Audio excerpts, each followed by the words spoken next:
Hybrid editing made easy. This hybrid photography vlog post is brought to you by ProShow. Photodex.com.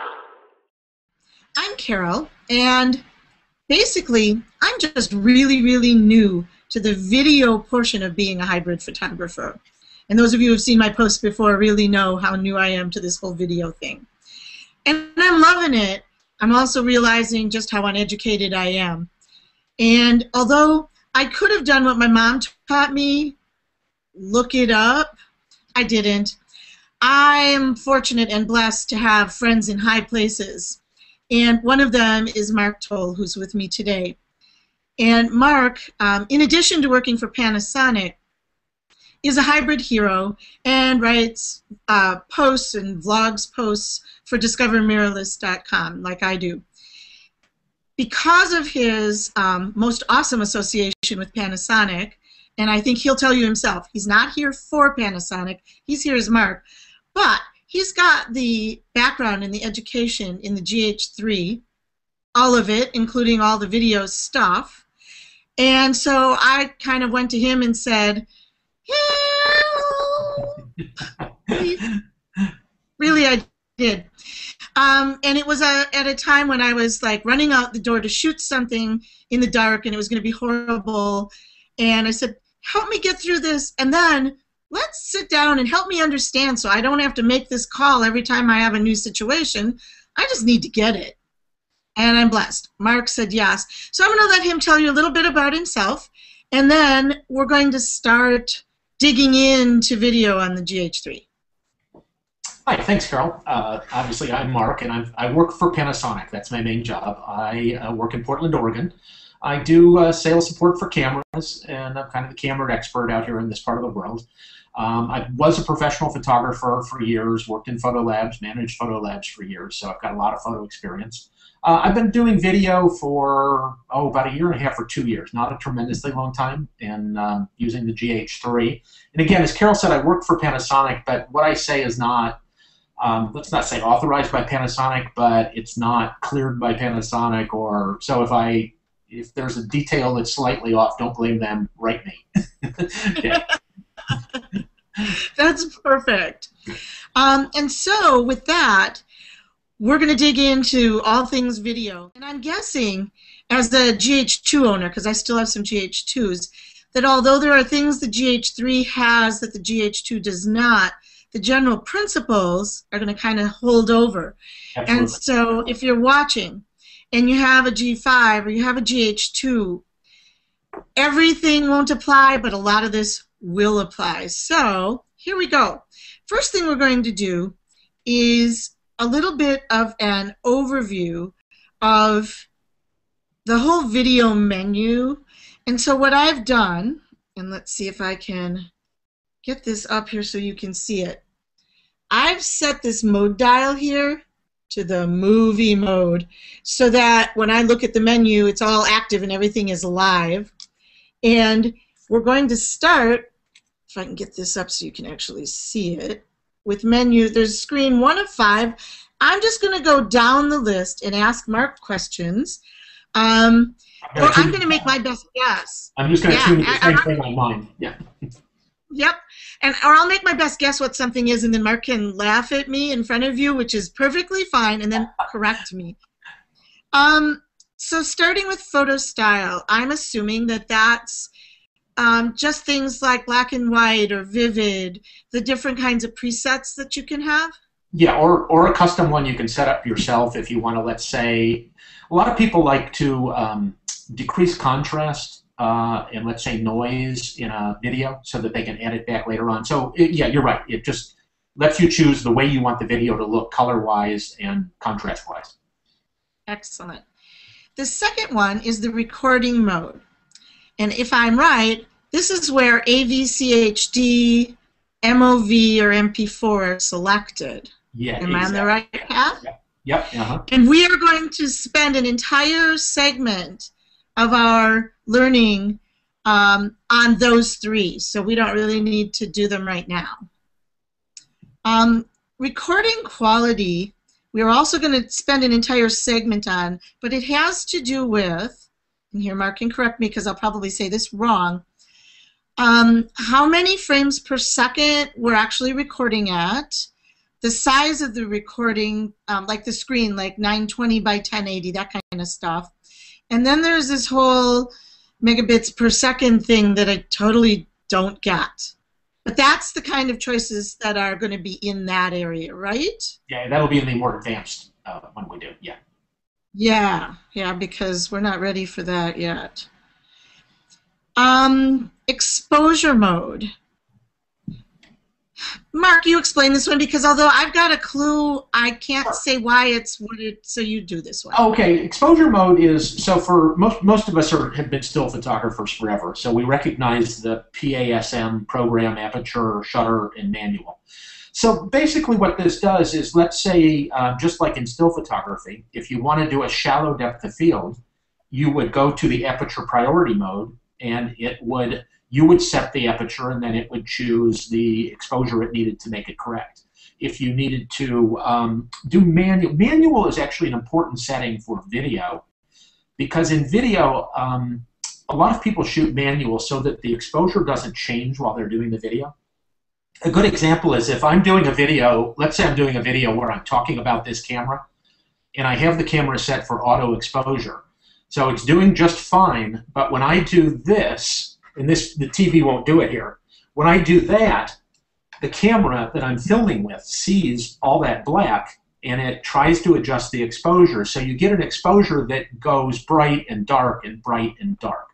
So if you're shooting in challenging lighting situations, manual is something to look into. But the other ones work exactly. So if you want to put it in program, it's just like putting the camera in program for a still. It'll choose shutter speed, f-stop, everything for you. Got it. See, I had the right idea, but I didn't have the words for it. And the next one is frame rate. And I just discovered that this morning because I was looking through these in prep for today's event. And if I understood what I saw right, this is where I can shoot some video that's kind of like slow-mo, yes, or kind of like speed it up. Yeah, exactly. Yeah? Either way. Yeah, slow-mo especially can be very useful in situations, especially where you don't have a tripod or monopod, and it can avoid shake. But this is exactly. So it goes up to 300%, which means it's filming at 3 times the normal frame rate. So when you play it back, it'll be in slow motion. So it's the opposite of what I would think in a way. When it says 300%, it doesn't mean 3 times faster. It means it appears 3 times slower. Yeah, the frame rate is 300% faster. Yeah. Got it. That's just backwards. I have a very small dyslexic brain for things like that. Continuous autofocus. And I discovered today that mine is set to on.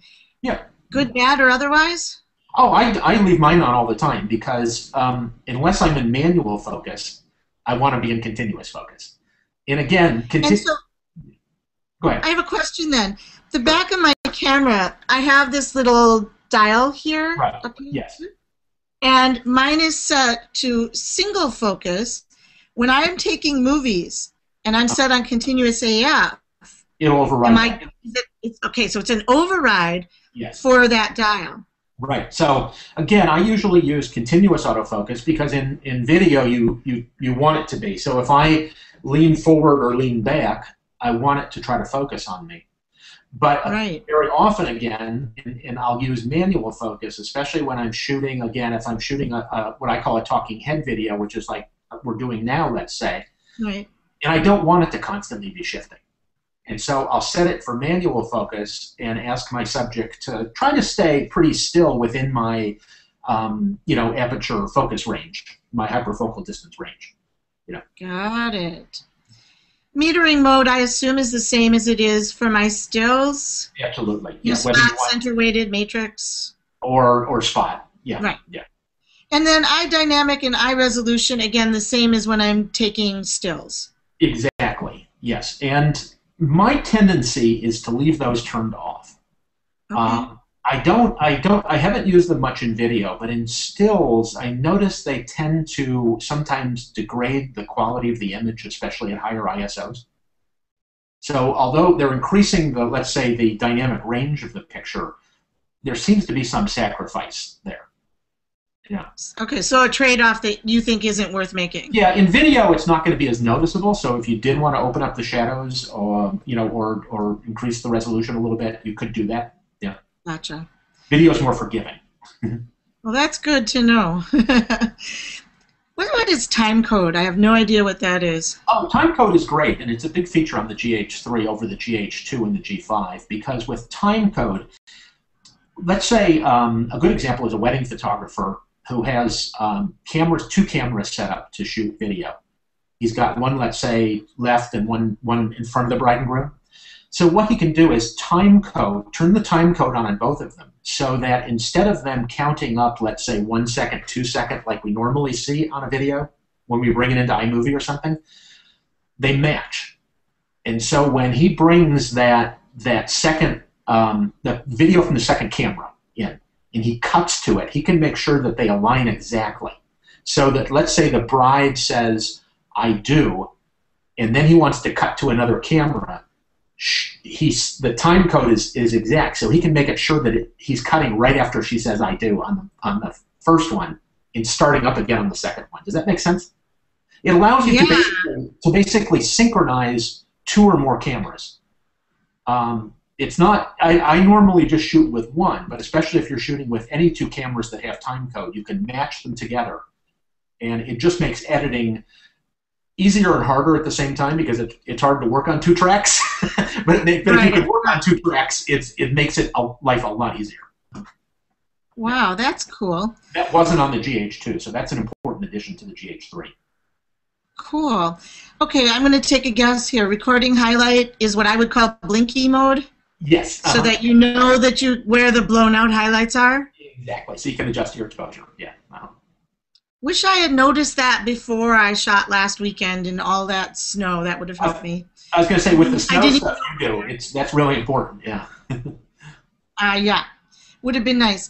The extended teleconverter, I know what that is. I've even vlogged about it. Yeah, it simply allows me to, in camera, almost double whatever the lens is.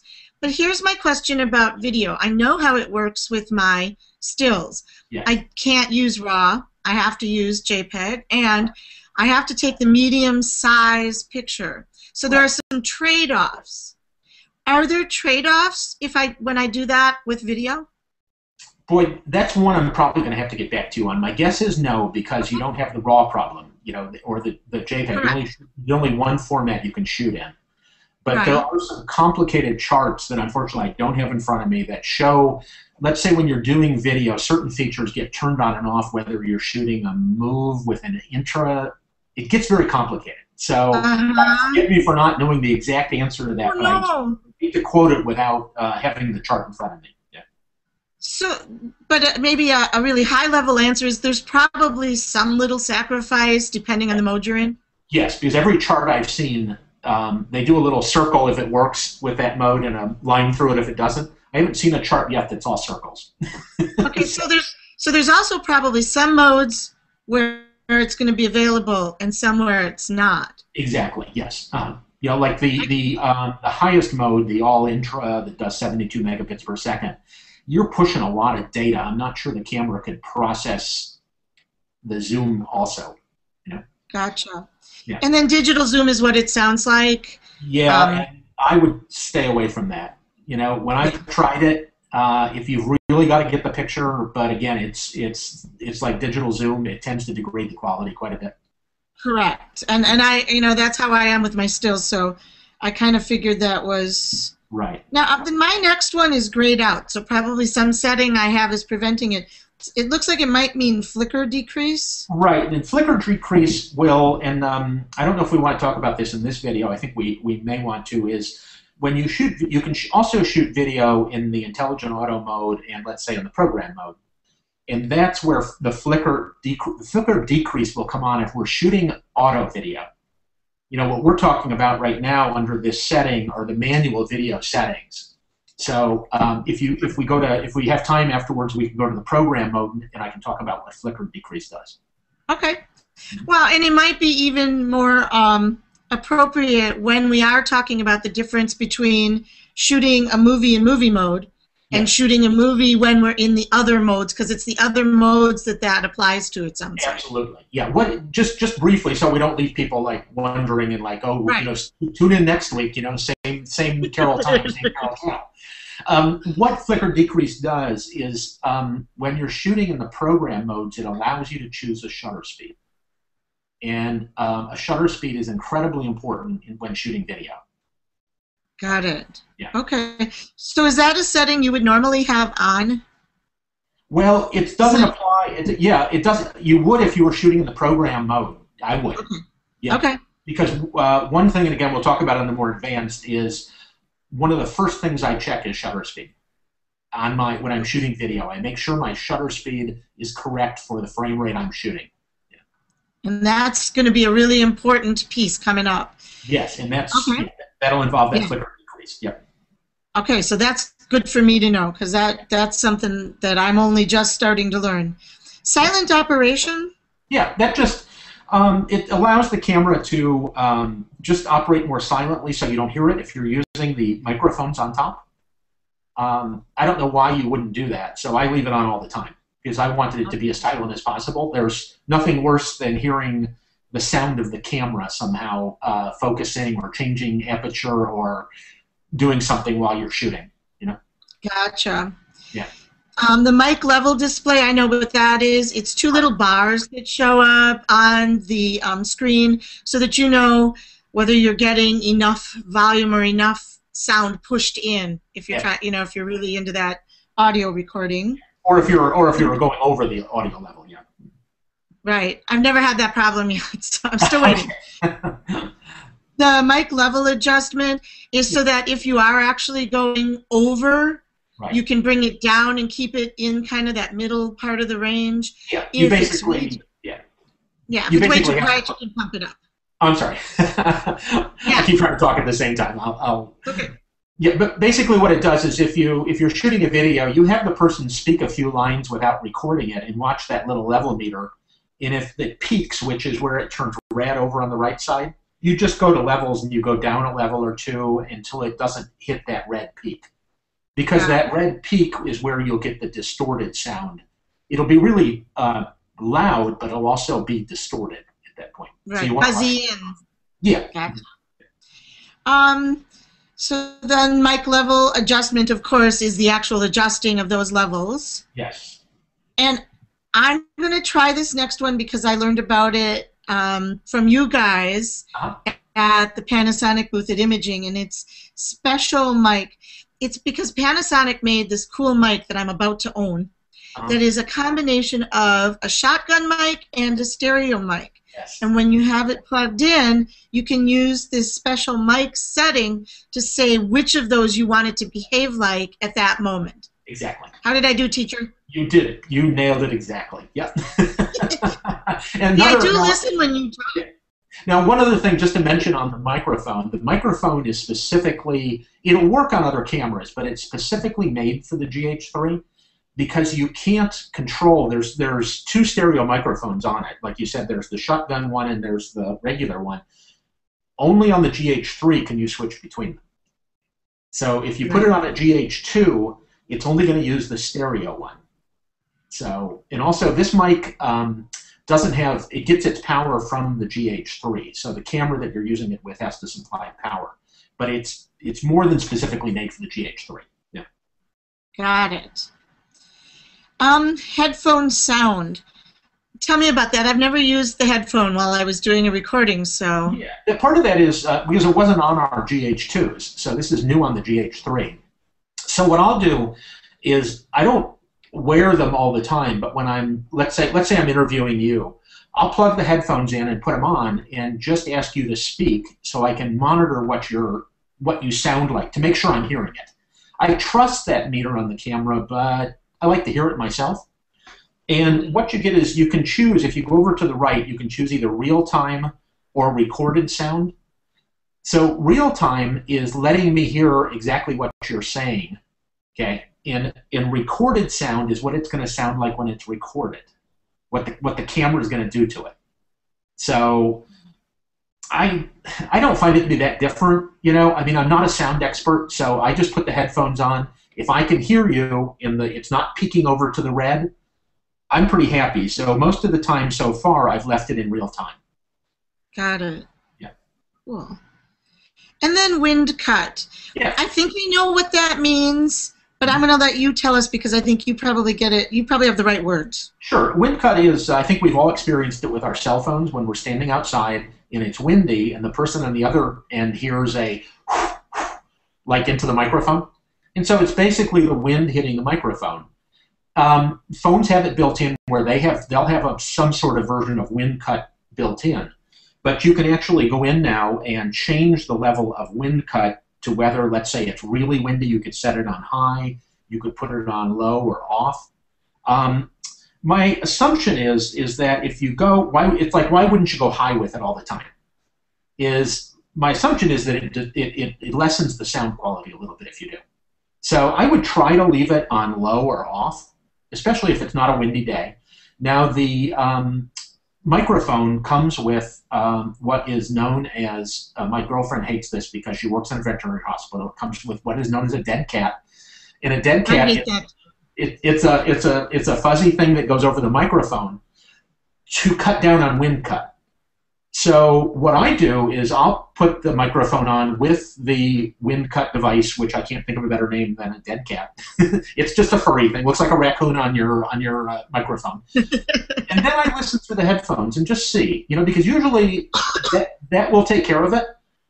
And if I need to, then I'll go up to the wind cut settings. But I wouldn't, I would use these more if I was using the built-in microphone on the camera, which I don't do very often. Gotcha. Yeah.